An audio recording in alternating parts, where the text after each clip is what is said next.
তেজপুৰ ভোজখোৱা চাপৰি চেণ্টাৰত শোণিতপুৰ প্ৰশাসনৰ উচিত চৰকাৰী প্ৰায় 10 বিঘা ভূমিত অবৈধভাৱে নিৰ্মাণ কৰা পকী বজাৰ গৃহ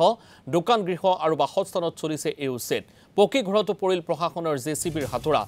গুপ্সাৰ ভূমি দখল কৰি নিৰ্মাণ কৰা 65খন দোকান বজাৰ গৃহৰ লগতে 40টাকৈ বাসগৃহত প্ৰশাসনৰ বুলডোজাৰ প্ৰশাসনৰ এই কাৰ্যক একাংশ লোকে গৰিহণা দিয়াৰ বিপৰীতে আমচুকে ধৰি অন্যান্য লোকসকলে জনাইছে আদৰণি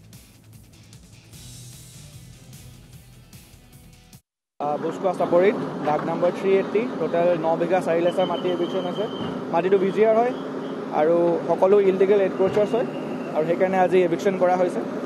আৰু মোষ্টলি কমাৰ্চিয়েল বিল্ডিং আপোনাৰ দেখাই পাইছে তো তেওঁলোকে কনষ্ট্ৰাক্ট কৰিছিলে তো সেইখিনি আজি উচ্ছেদ কৰা হৈছে বিজিআৰ মাটি আছিলে ঘৰ বনোৱা তেনেকৈ দেখা নাই কিন্তু ইয়াত মোষ্টলি কমাৰ্চিয়েল বিল্ডিং সৰু সৰু দোকান পোহৰ তেনেকুৱা আছিলে তেওঁলোক আছিলে বহু বছৰো নহয় ধৰক 2-3 বছৰ কিছুমানে 1 বছৰ ধৰি কিছুমান 6 মাহৰ আগতে বনাইছে তেনেকুৱা হাইকোৰ্টৰ অৰ্ডাৰ আছে এইটো 2022 দিছে আমি আমচুৰ তৰফৰ পৰা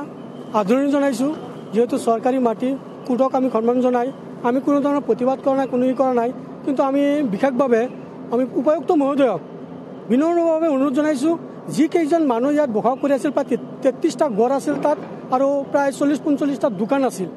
যিবিলাক দোকানদাৰী কৰি আছিল তাত নিবনুৱা ল'ৰা আছিলে তেওঁলোকক পুনৰ সংস্থাপন কৰিব লাগে আৰু যিকেইজন মানুহ ইয়াত বসবাস কৰি আছিল তেওঁলোকে গৰাখহনীয়াৰ কবলত পৰি জীয়াবলীৰ পৰা আহি ইয়াত সংস্থাপিত হৈ আছিল আজি 30-35 বছৰ ধৰি গতিকে প্ৰশাসনক আমি বিনম্ৰভাৱে অনুৰোধ জনাইছোঁ যে তেওঁ অনতিপলমে এই দুখীয়া ৰাইজক এটা সকাহ দিবৰ কাৰণে বা পুনৰ সংস্থাপনৰ কাৰণে ব্যৱস্থা অতি শীঘ্ৰে কৰে যাতে